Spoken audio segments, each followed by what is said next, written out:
So ayun, good day sa inyo, netizens. Excited na ako ngayong araw kasi lumabas na yung resulta nung pina-repaint natin kay FG na NMAX version 2 ko na si JJ. Siyempre, sa influensya yan, neto ni ako? Boss Alex. Shop, in-influensya niya ako kasi ako, wala naman ako hilig sa mga ganyan-ganyan eh, kasi pambiyahe lang sa akin eh. Pero dahil motorcycle enthusiast tayo, tinitignan natin yung talento ng iba't ibang nagre-repaint, lalo na yung mga pang-show, ganyan. So titignan natin yung resulta. Siyempre, one and only FG Paint Works. Makikita nyo siya sa Facebook. May YouTube ka rin ba? Wala? Wala. Facebook kasi nandun yung market.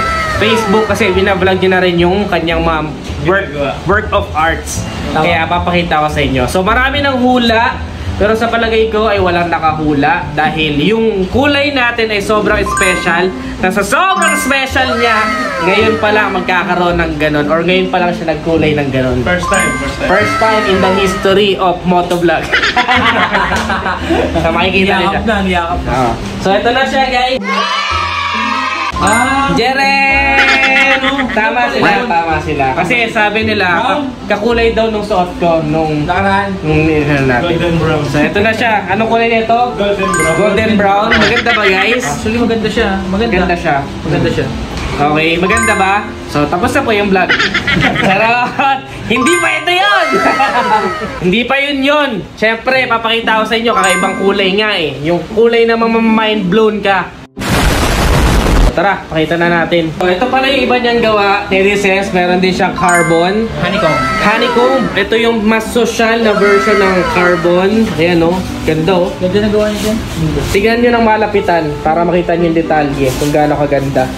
Astig, di ba? So, kung mahilig ka sa carbon, yung mga loob-loob or yung ibang parts is carbon, solid. Kung nagpa-carbon ako last time, malay mo magpa-carbon ka na rin next soon. So yun, ini-influensya niya ako, carbon Lodi naman daw next. Tan. Para surprise. Ito yung kulay yun. So yan ha, i-reveal ko na, netizens, ito na.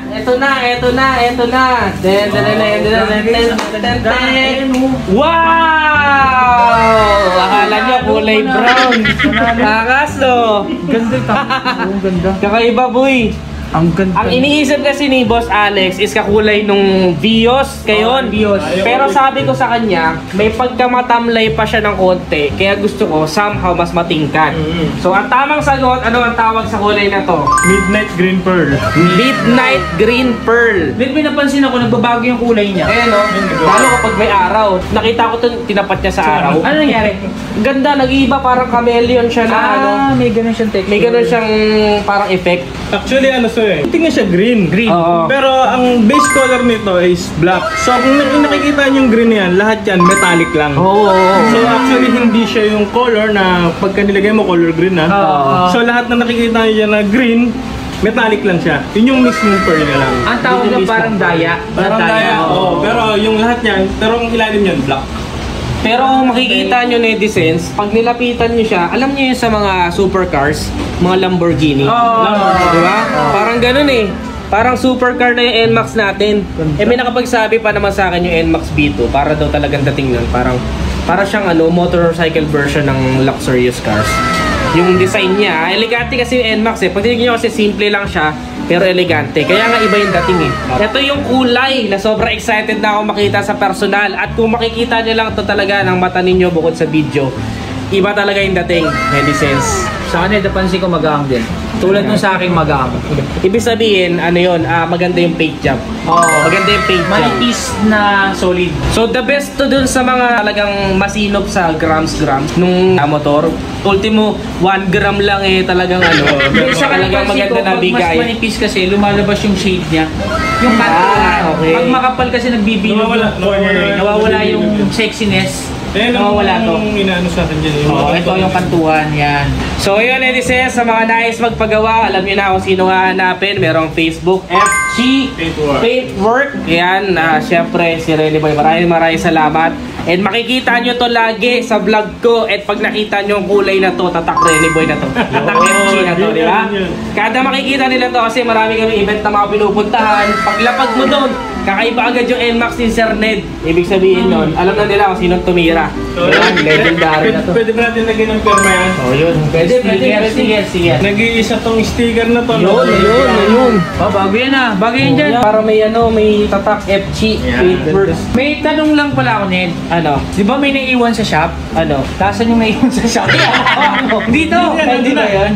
Alam mo yan, may naiiwan sa shop? Oo, yun pala yun. Eddie says sa mga naghahanap. Ang tagal naman yan. Hindi matagal. Actually, si Eddie Boy na yung naghahanap sa amin. Ano? Kailan nyo ba kukunin to? Mabilis siyang gumawa. Ang problema, kami, may naiwanan kaming may naiwanan kami isang piraso. Pinahabol namin, kaya di pa namin ma-reveal. Ayan o. Ito. Naiwan pa to. Eh syempre, ito kitang-kita to. Ito yung pinakakita kapag nagbo-motovlog kami. Kasi handlebar yung kita eh. So ito yung naiwanan. Umabot siya ng ilang araw. 1.5.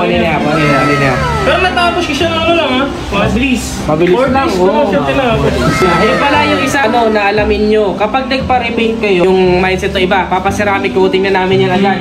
So sabi pala ni Ready Boy is may healing time, progress. Meron pa siya. At least 7 days. Kasi kung titignan nyo siya, hawakan nyo siya ng buo ng sa labas, tuyo na siya.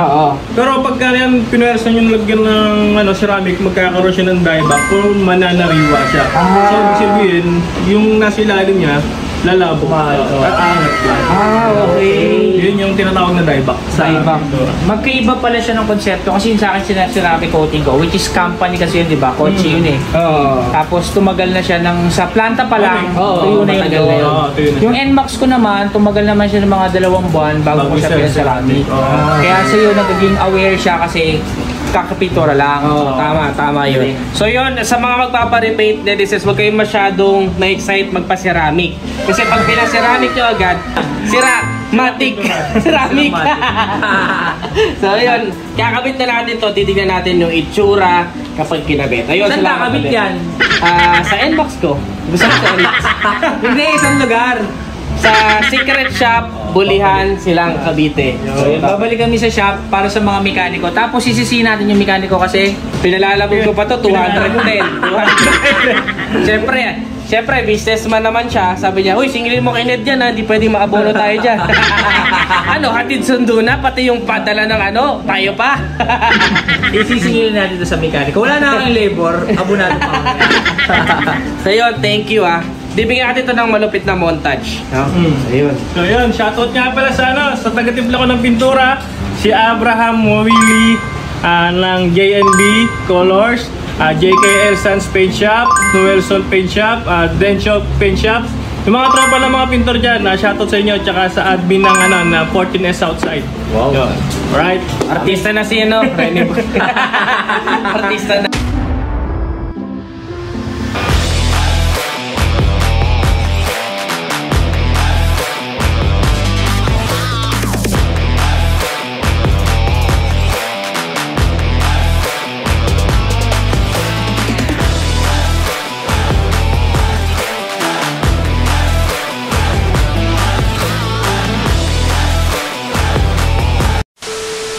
So yun, Dedices, ang tamang kulay ay Midnight Green Pearl. So may pearl. Sobrang hirap hulaan. So sayang yung ating G-Star horn. Dahil wala nakahula, ibibigay natin to kay Rene Boy. Dahil wala nakahula. Dami daw kumatok sa kanya. So hindi niya sinabi kung anong kulay. Dahil wala nga nakahula, si Rene Boy yung nanalo. So bahala na kayo guys. Wala, sorry. Luto laban. Mabangan nyo kasi magkakaroon pa tayo ng ibang palaro, no? Sa channel natin. So yun. Thank you.